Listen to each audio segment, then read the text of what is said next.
ابو بکر شبلی یہ سلسلہ قادریہ کے بڑے بزرگ ہیں، غوث پاک کے دادا مرشد ہوتے ہیں حضرت ابو بکر شبلی رحمۃ اللہ تعالی علیہ۔ آپ نے خواب میں ایک عالم دین کو دیکھا، نہیں، ایک عالم دین نے خواب میں حضرت ابو بکر شبلی کو دیکھا کہ رسول کریم صلی اللہ تعالی علیہ وسلم کے بالکل بغل میں بیٹھے ہوئے، گھٹنے سے گھٹنا لگا کر کے بیٹھے ہوئے۔ تو وہ صبح اٹھ کر کے دوڑے دوڑے آئے اور حضرت شبلی کے پاس کہا کہ میں نے اس حالت میں آپ کو دیکھا خواب میں، رسول کریم صلی اللہ تعالی علیہ وسلم سے اتنے قریب آپ بیٹھے ہوئے۔ وہ رونے لگے، کہا کہ تم نے جو دیکھا وہ صحیح ہے؟ پھر پوچھا آپ کیا کرتے ہیں، مجھے بھی تو بتائیں۔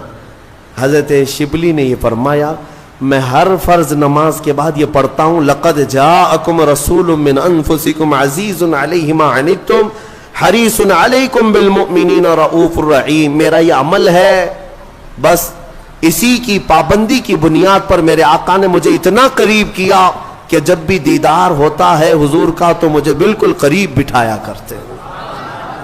اس آیت کریمہ کو اسی لیے میں نے آپ کے سامنے پڑھا۔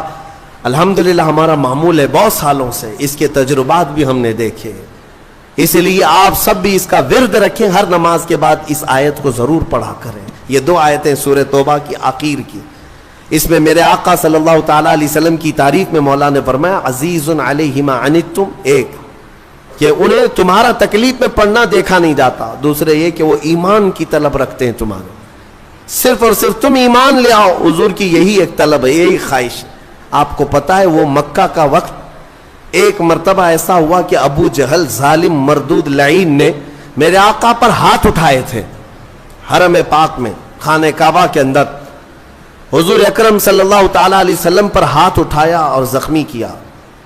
حضور اکرم صلی اللہ تعالی علیہ وسلم کو اس نے جو یہ گستاخی کی، لوگ بیٹھ کر تماشا دیکھتے رہے، کوئی قریب نہیں آیا۔ حضور وہاں سے پھر چل پڑے، اپنے گھر آئے۔ اس وقت حضور کے چچا امیر حمزہ، وہ پہلوان تھے مکہ کے لیکن ایمان والے نہیں تھے، ان کو اپنا دوسرا دین جو مکہ والوں کا تھا وہ پسند تھا، ایمان نہیں لائے تھے۔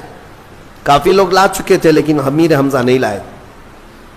تو امیر حمزہ شکار سے واپس آ رہے تھے، بیچ راستے میں کسی نے پکڑ کر کے ان سے کہا، حمزہ آج تمہارے بھتیجے محمد پر ابو جہل نے اتنا ہاتھ اٹھایا، سب کے سامنے اس نے مارا، کسی نے کچھ نہیں کہا۔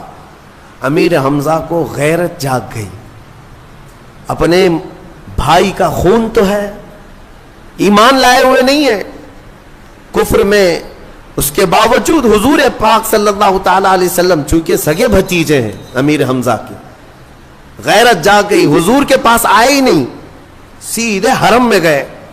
ابو جہل میٹنگ میں بیٹھا ہوا تھا لوگوں کے درمیان، اس کا جامہ پکڑا، کالر پکڑا، کھینچتے ہوئے صحن میں لائے اور بیچ صحن میں لا کر اس کو اتنا لاتوں سے گھوسوں سے مارا، خوب مارا، اور اس کے بعد کہا، خبردار تو سمجھتا ہے کہ محمد یتیم ہو گیا اور اس کے گھر میں کوئی نہیں، اس کے بعد اگر انگلی بھی اٹھائے گا تو توڑ ڈالوں گا۔ امیر حمزہ کا یہ جلال تھا، پورا قریش دیکھتا رہ گیا اور دوسرے لوگ خاموش رہ گئے کیونکہ امیر حمزہ کے مقابل میں کوئی نہیں آتا تھا۔ ابو جہل خوب پیٹا، مارا گیا اور اس کے بعد دم دبا کر چلا بھی گیا۔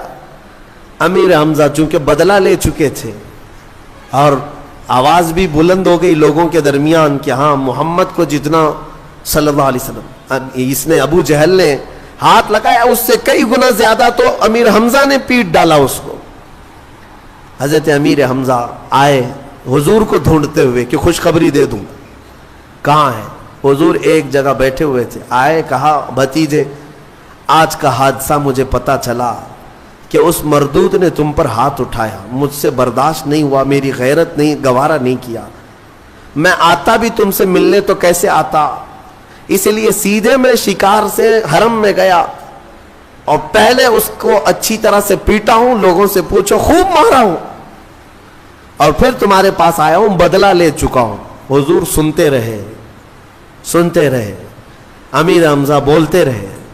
پھر تھوڑی دیر کے بعد امیر حمزہ نے کہا کہ بھول جاؤ غم کو، اب مسکرا تو دو، اب مسکرا تو دو۔ हुजूर की मुस्कुराहट के तलबगार थे। आप मुस्कुरा दो, अभी जो हो गया खत्म, मैंने बदला ले लिया आपकी तरफ से। मेरे आका ने चेहरा उठाया और पूछा, हमजा आप मेरी खुशी चाहते हो, मेरी मुस्कुराहट चाहते हो? कहा हाँ। मेरे आका ने फरमाया, बदले से मैं नहीं मुस्कुराऊंगा, एक बार आप ईमान ले आओ, मैं मुस्कुरा दूंगा। कलमा तैयबा पढ़ो। अमीर हमजा कहते हैं, दुनिया का कोई इंसान ऐसा नहीं होगा कि वो अपने दुश्मन से बदला ले लेने के बाद खुश ना होता हो। सिर्फ मैंने मोहम्मद को देखा, वो जीते हैं तो बदला लेने के लिए नहीं, बल्कि लोगों के ईमान की तलब में जीते हैं। वही कुरान कहता है, हरीसुन अलैकुम बिल मुमिनीन, वो रसूल तुम्हारे पास आया है जिसे सिर्फ तुम्हारे ईमान की तलब है, तुम्हारे ईमान की तलब। और रऊफुर रहीम, निहायत ही नरम और निहायत ही शफकत करने वाला। इसीलिए आला हजरत के कभी अशार पढ़ो तो समझ में आएगा, वो इतना रहम करने वाले रसूल है, इतना रहम। मियाँ आप आजमा करके देख लेना, किसी के साथ धोखा किया हो, किसी की बात आपने टाल दिया हो, एक बार किसी ने आपको 100 रुपये दिए, 1000 रुपये दिए, 10,000 रुपये दिए, नहीं लौटाए, दूसरी बार जाओ उससे मांगने के लिए, दरवाजा बंद कर लेगा, रास्ता काट लेगा। हाँ, अगर किसी के साथ आपके झगड़े हो चुके हो, क्या फिर दोबारा आप उसके सामने जाते हैं? इंसानों के हालात तो ये हैं, लेकिन मेरे मुस्तफ़ा करीम सल्लल्लाहु अलैहि वसल्लम के रहम का हाल ये है, रहम का हाल ये है। आला हज़रत फरमाते हैं, करके तुम्हारे गुनाह मांगे तुम्हारी पनाह, और तुम कहो दामन में आ, तुम पे करोड़ों दुरूद। गंदे निकम्मे कमी, महंगे हैं कोड़ी के तीन, कौन हमें पालता, तुम पे करोड़ों दुरूद। या रसूल अल्लाह, बेहुनरो बेतमीज किसको हुए हैं अजीज, बेहुनरो बेतमीज किसको हुए हैं अजीज, एक तुम्हारे सिवा, तुम पे करोड़ों दुरूद। बख्श दो जुर्मो खता, तुम पे करोड़ों दुरूद। मेरे आका सल्लल्लाहु तआला अलैहि वसल्लम का ही ये रहम का मामला है। उम्मत 1000 गुनाह करने के बाद भी एक बार दरबार में आती है तो मेरे आका उसे बुला लिया करते हैं। आता है फकीरों पे उन्हें प्यार कुछ ऐसा, खुद भीख दे और खुद कहे मंगते का भला हो। और फिर कयामत के दिन भी, कयामत के दिन भी कुछ लोगों को फरिश्ते पुकार रहे होंगे, फलां बिन फलां कहाँ है, मैदान में दिख नहीं रहा है, पकड़ लाओ, उसका जुर्म है, फलां मुजरिम है। जुर्म की वजह से फरिश्ते ढूंढ रहे होंगे। फरिश्तों को ढूंढने में कोई मेहनत लगनी है? वो जहां से चाहेंगे उठा लेंगे, लेकिन कुछ मुजरिमों को मैदान में ढूंढा जा रहा होगा, लेकिन वो मुजरिम मिल नहीं रहे होंगे। तो फिर उसी को इमाम ज़मन कहते हैं, ढूंढा ही करे सदरे कयामत के सिपाही, वो किसको मिले जो तेरे दामन में छुपा हो। कुछ लोगों को मेरे आका अपनी चादर में छुपाए हुए होंगे। यह हदीस पाक में मौजूद है, हदीस पाक में। उनसे ज्यादा रहम का मामला हमारे साथ कौन कर सकता है बताओ। हुजूर सहाबा से कहते हैं, तुम कयामत के दिन मुझे अगर देखोगे तो किस हालत में देखोगे? मेरे आका फरमाते हैं, मेरी हालत ये होगी कि मेरे कंधे पर चादर पड़ी होगी, मेरे कंधे पर एक चादर होगी और चादर कंधे से खिसक खिसक कर गिर रही होगी। मैं एक हाथ से अपनी चादर संभाल रहा हूँ और दूसरे हाथ से अपने उम्मतियों को पकड़ रहा हूँ।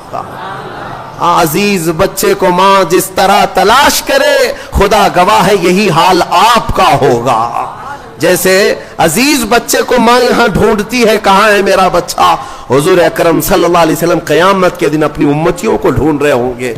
जो रसूल यहाँ भी रहम करे और कब्र में हमारे पहुंचने के बाद नकीरैन से पहले ही आ जाए और फिर हश्र में हमारी सिफारिश करे, तो ऐ सुन्नी मुसलमानों बताओ, क्या उस रसूल की याद करना हम पर हक नहीं है? क्या हम पर फर्ज नहीं है?